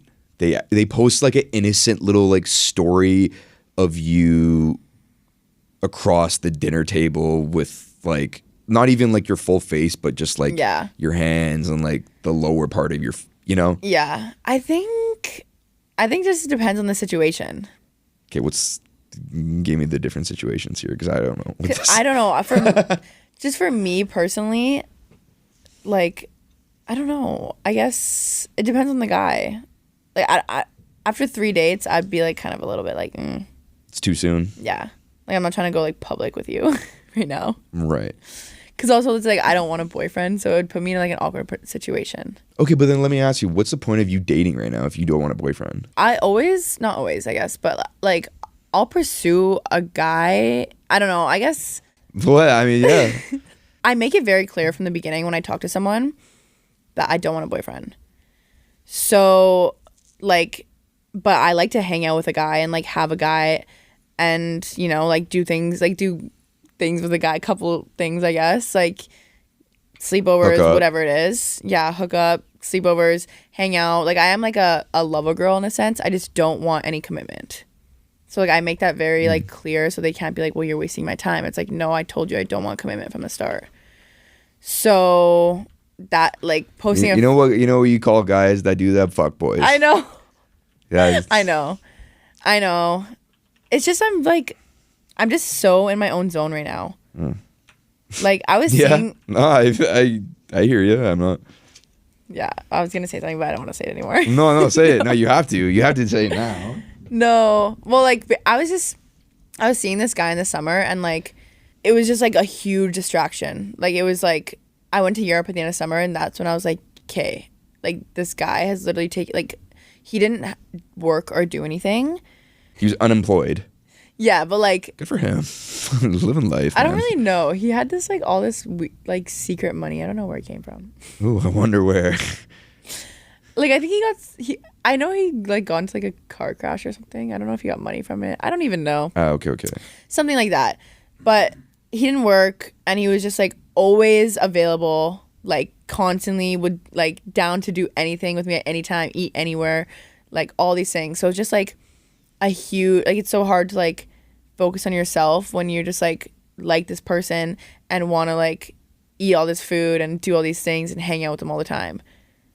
It's so hard to like balance working on yourself and doing that. But was he the one asking you to hang out all the time because he had so much free time himself? Yeah. Okay, so it wasn't you asking him and he just happened to be free every single time. No, he was just like always like, oh, like want to go do this or want to go do this or want to go eat here or like I knew I was like, I'm craving this food. I'm gonna text him. He'll take me to get food. So like, you're just not making it. But like, I just knew like I was like he's always available. So like, how was I ever gonna? You like using him? No, I liked him. Like we were hanging out for months. I bet you did. We were. I bet you did, man. I wasn't using him, but I knew he was always available. So I was like, well, why would I go force myself to? Why would I go force myself to like go do these things for myself? Why would I go to the gym right now when I could go eat food for free and get him to buy it for me and drive me? Yeah, I feel you, man. Yeah. So, I guess I'm a fuck girl. You are. It's 100%. It's 100 billion%. Really? Yeah. I don't think so. You don't think so? I don't think so. Really? You don't think so? No, I don't think so because if I'm hooking up with a guy, I'm subconsciously exclusive to that guy, but like there's no label. Like we didn't declare that we're exclusive, but like I'm not like fucking other people. Like I'm like not like that. I swear. So like I am like just fucking one guy, but I don't want commitment. Like I don't want a boyfriend. So I wouldn't really say that's a fuck girl. I mean, effectively speaking, with the term, no, you're not, I guess, because fuckboys and fuck girls, what they do is they say that they're exclusively with that person, but then they go and fuck around with other people. Yeah. You're saying you don't do that, but you also, there's traits of fuck girl in there. Yeah. I honestly feel like because I'm so like anti-commitment, it like makes, like I feel like a guy What happened? Why are you so anti-commit? Well, I guess. I'm just in my like I don't know, I'm just in my era right now. Like I'm just like I don't want that's cool and all, but like, why? Okay, so what is it with like if that guy, like if you're seeing a guy and you're fucking with him, and in your mind you're subconsciously exclusive with them, why not just commit and just be? Because because how does it end, anyways? I mean, well, that's what I was saying. Was I feel the traits, like I feel like a guy in the sense of like they can feel that I don't want commitment. So I know what a guy like feels like when they tell the girl like they don't want to date or something, and then the girl like really really like wants it because they don't want it. So like I feel that a lot. And like guys like they like I'll be like I don't want any commitment, and then it makes the guys like, oh my god, like it's like a chase. They want it more. Yeah, they want it more. I bet you feel the same way too when the guy's like, I don't really give a shit. Definitely. I don't know. Jesus Christ. Oh man. It's just ShayLA. like, I don't know. I think also because like my last relationship was just so hard to get out of because it was so toxic. I just don't want to like go through that again. Like, like I don't want to.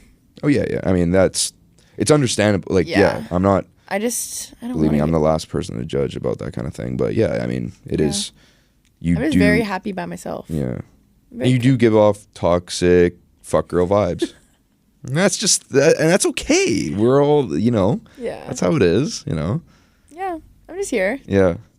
They get jealous when I mention my ex. I would say green flag. Yeah, I would say a green flag. They care. Yeah. Again, it just shows they care. I have a question not from the cards. Okay, sure. I read a green flag, but they constantly talk about their ex. Red flag. The fuck? Okay, just making sure we're on the same page. I mean, what world would that ever be a green flag?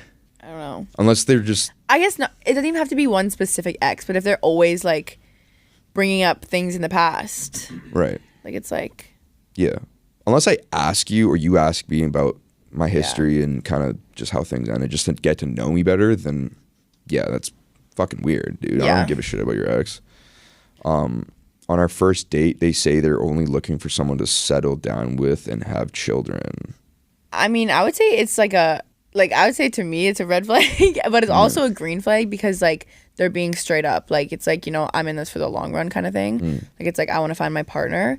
So it's like a green flag in the sense of like they know what they want. Yeah, they know what they're looking for. Would there be anything right now that would change your mind on that for not having a boyfriend? If some guy came along that was just amazing in every way and just complimented your life and enhanced your life in the way you wanted, and I guess, yeah. Like it's hard to say because I just like you really have to like enhance my life, I think. Like and motivate me in like the right way. Right. Because you know how you're saying, oh, I'm not looking for a boyfriend. I'm not looking for this. I always found that weird because it's not like something you look for like in a grocery store. Like, oh, I'm looking for 5 apples. They're in aisle. I'm looking for a relationship. It's in aisle 2. It's like, no, it just kind of grows. I don't know. It just kind of happens, I definitely see what you're saying, but there's also like, there's been guys like that I've had situationships for like long periods of time for. And, like, I really like them, but, like, I still just, like, don't want a boyfriend. And it just doesn't change. And, like, I don't know. I'm just very, like, I'm very headstrong in that sense. Like, when I say something, I stick to it. So, it's just... But you think you're ever going to get out of that? Because you get pretty used to that. Mm-hmm. Like, the more you say it, the more you do it, there'll be a time where you get to a point where you're thinking, oh my God, I do want someone and I do want to settle down. But since you've conditioned yourself for so long to really just like grit your teeth and tell yourself, nah, like I'm good. Like I'm by myself. Like, I'm doing my shit. It gets pretty hard to just like mold yourself out of it. There's definitely guys like in my head that I'm like, I could see being with, but like none of them are here. And it honestly just all like falls on what their life looks like, I guess. Like it's just like if it aligns with the life I'm trying to build for myself. That's why I think my opinion won't ever really change in Vancouver because like no one here is doing what I want to do in life. Like none of the guys that I find here let me reword that. None of the guys that I find here are going in the same direction as I'm trying to go. So in my eyes, they're just holding me back from what I truly want to do. Like, what direction though? I mean, like me moving to Bali and DJing and traveling and like being like, you know, like a fitness girl, like kind of thing. well, why would they support you on that when they're not moving to Bali? You know what I mean? Like, well, just but like none of the guys I've met here like want to do that. Whereas like, you know, like I've met guys overseas and stuff where it's like that's their life already. So it's like someone who already has that lifestyle I could see myself more with, because that's the lifestyle I'm trying to pursue. So it's like a motivating thing. They get annoyed if people slide into my DMs. I would say more a red flag. It's out of our control who slides in my DM. Like, it's out of my control who slides in my DMs. And I guess if you're getting like overly annoyed at people like texting you when it's out of your control, it's like just kind of an insecurity. Right, yeah. Ooh, yeah, this one's a good one. They won't go on a date on Fridays because that's when they hang out with friends. Red flag. Red flag as fuck. Yeah, red flag. Because it specifies Fridays, and Fridays is for clubbing and going out. Yeah, and totally. dust. So dust. I fucking hate that shit. Well, like my last thing, I'm not against people going out, but if that's your thing, Yeah, if that's I agree. like your definition of fun and you're looking forward, you're a weekend warrior, that's not me. Believe me, I once was there. I was that guy. Yeah. But I'm just not, that's not part of my life Totally. anymore. So I agree. Like, I definitely. wow, we agree on something. Nice. Look at us. Wow. Yeah. Yeah. No. Do you hate me? I feel like No. okay. Of course not. Okay. I just met you. Yeah, I know, but I'm being a little combative. I like feel. it. It's kind of, you know, It's fun. yeah. Yeah, I think so. It puts me in my place a little bit. Yeah. You are a fuck girl. It's not don't ever get that twisted. Which is fine, but it's just they haven't been in a relationship for over 5 years. You. Yeah, and you. No, my last one was a year and a half, 2 years ago. Oh, okay. I thought it was COVID. No. I actually, when I broke up with my boyfriend before I went to Bali, we kind of got back together. But then I broke up with him when I moved here again. So that was a year and a half ago. I wouldn't say like it's a green or red flag.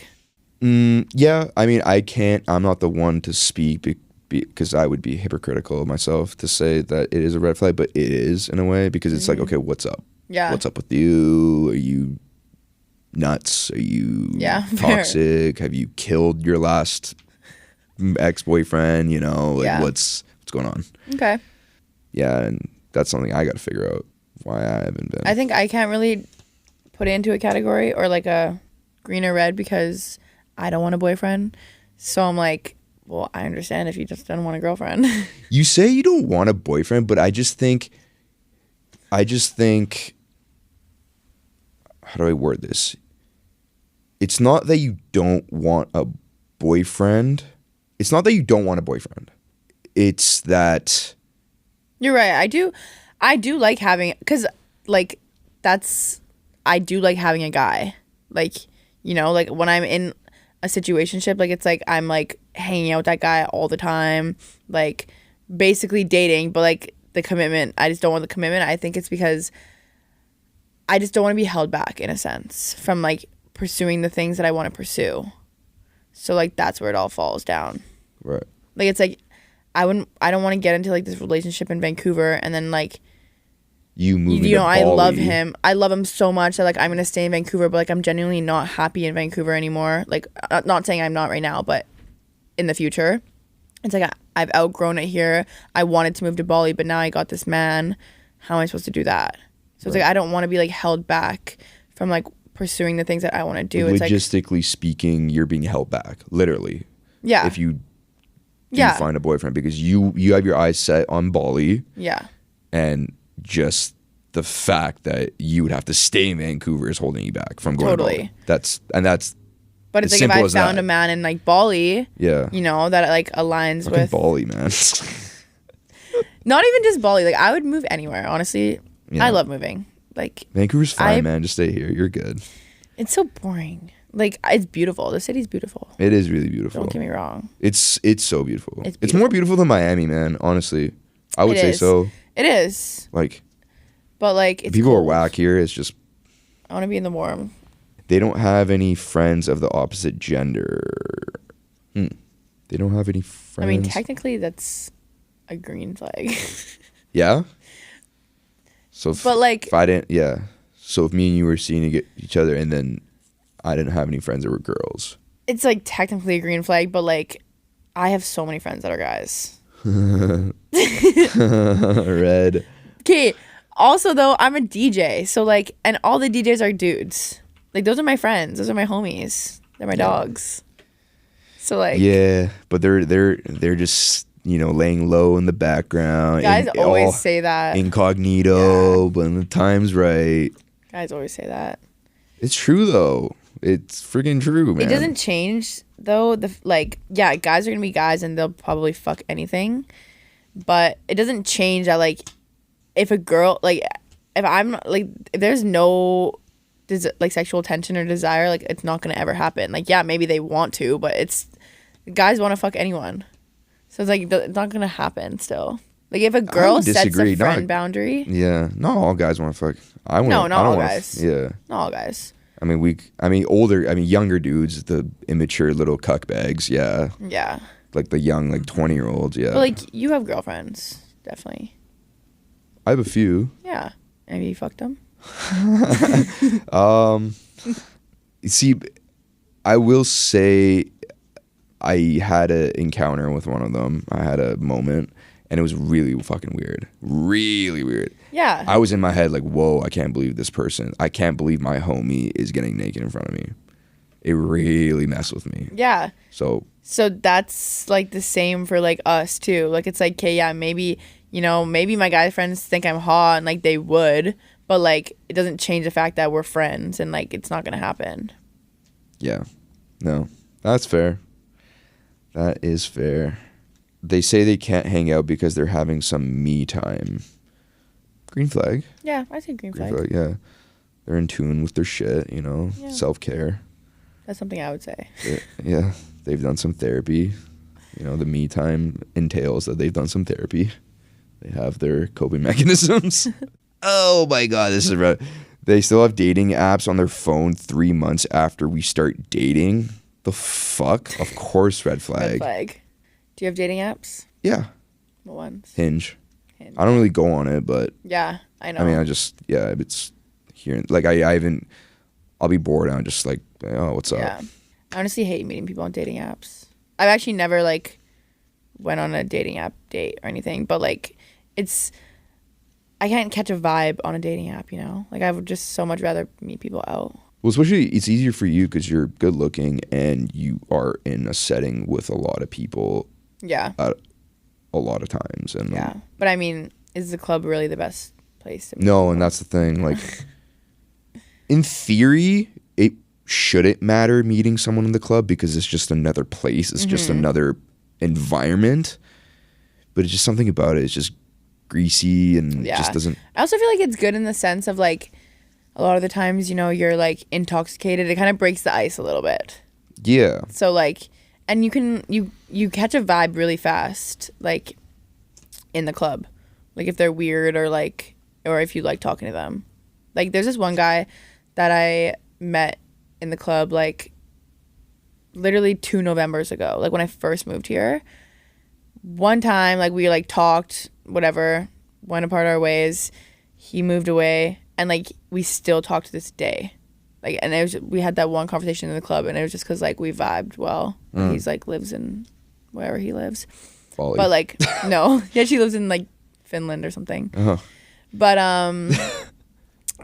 yeah, so like those interactions are weird because it's like, I met you one time in the club, and a year and a half later, like, we're still in communication. Yeah, no, that's something good. It's definitely a very effective place to meet people. Yeah. It's just it doesn't feel wholesome to me. Yeah, no, not at all. There's nothing wholesome about it.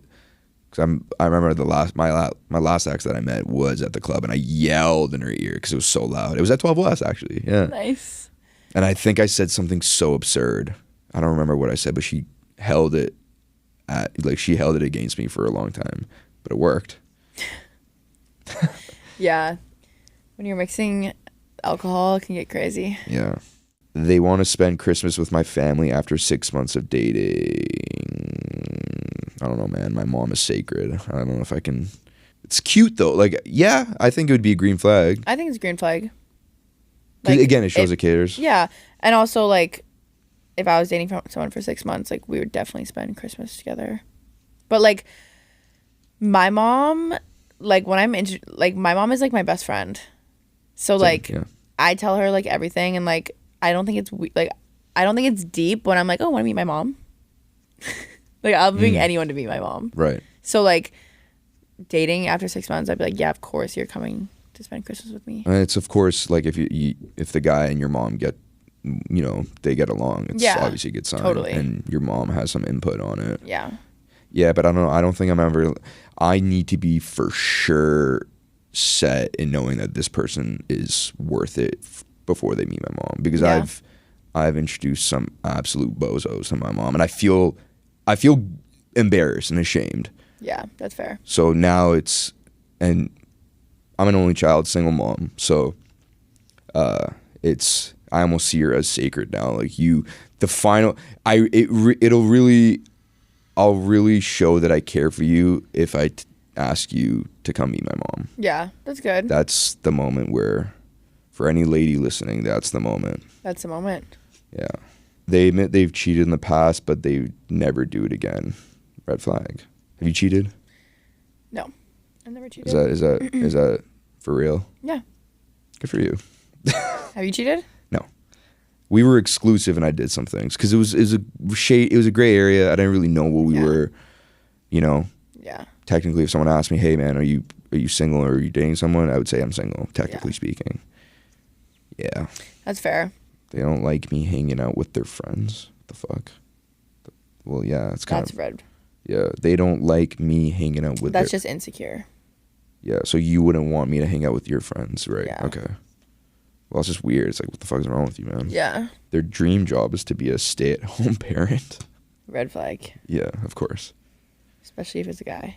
Especially, huh? Why? Why is that? I think there's a trend going on where there's a stay-at-home dad. I know. Yeah. Because that's just like. Bitchy. Yeah, it's just weird. It's just not normal. You know, to be a stay-at-home dad. It's not normal. Okay. It's not the usual. That's fair. They still follow their ex on socials. Ooh. My initial feeling is red. It depends on the person for sure. But like I know guys that like follow their exes and I'm like, yeah, you guys are probably still hooking up. Like it depends. Not necessarily though. I mean, it's not. Well, if you know, you know. What do you mean? Like I'm just thinking about specific guys, but yeah. Like I don't know, from like example, like my ex, like we follow each other on Instagram, but when we broke up, we definitely like blocked each other and everything because it was like a messy breakup. But like now we're just like cool, and it's like I'm not really like a blocking type either. Right. Like, are you? No, I don't. Yeah, I don't see the need. Yeah. I do get unfollowing just to stop seeing their stuff, especially after you break up and you want to get over it, and that I get. But blocking, no. I mean, it's. What about being friends with an ex? That's weird. You think? You can't be. I mean, it just. I've never done it. I can't say, but I don't see it working out. Yeah. I see it working out like long after the breakup already. Like it's like you guys have already moved on. Like there's no feelings anymore. You're moved on. You've gone through the breakup. Everything's good. You guys could probably be friends. Right. I wonder. Yeah, I don't know. I wonder if I saw my ex from 8 or 9 years ago and I saw her right now, what I would. She was with her man and they were together, and I honestly don't think I would feel anything. I just. Dude, actually, you know what's funny? That same ex, way long after we broke up, we still had each other on Snapchat, and she was talking to a guy. She messaged me. She's like, "Hey, what do you think about me sending these nudes to the guy I'm seeing?" Oh, what? And she sent me those nudes. Oh my God. She sent me those nudes. She's like, "What do you think?" And I didn't give a shit. I'm like, "Yeah, do it." That's weird. Now look, yeah, that was a thing that happened. That's like a friendly thing, though. That's super friendly. Yeah. And I was like, she was like, "I don't know. I'm insecure. I don't know. I'm self-conscious about it. I don't know how I look." I'm like, "Okay, let me see." She's like, "No, Mo. Like, what the fuck? That's weird." I'm like, "Dude, I've seen you." Yeah. Like, she's like, "Okay, fine." And I looked at it, and I wasn't like, "Holy fuck, yeah." Like, yeah. And I was just like, "Yeah, these are good." Yeah. That's good. It felt pretty liberating. It felt Yeah. pretty beast. I was like, "Yeah, like." Yeah. It's a good feeling. Honestly, I'm very like, when a flip switches in my brain, there's like no going back. In terms of getting over it? Yeah, like I'm just like, I don't know, like for my ex, for example, like there was just like, it was such a bad relationship for like a while. Like it was just like really, really toxic. But like I was still just so like attached to him. But then once like a flip switches and I'm like, okay, I'm done. Like I'm done. Like I won't go back. So I guess it's a good kind of trait. Yeah. No, it's but then like once it switches, I can be friends with you. Like I'm over you. But that first switch is you completely not giving a shit anymore and just kind of getting into demon time and just being mad. Into fuck girl time. Fuck girl time. Well, I mean, you're still on that time, so I don't know. They only wear designer clothes. Red flag. Yeah. Yeah. I wouldn't say it's a red flag. Of course you wouldn't. Okay, I guess kind of it is, because also it's like, okay, what, you're not gonna only wear, or you're not gonna wear anything else. Yeah. But like, if they have a lot of designer clothes, it's not a red flag.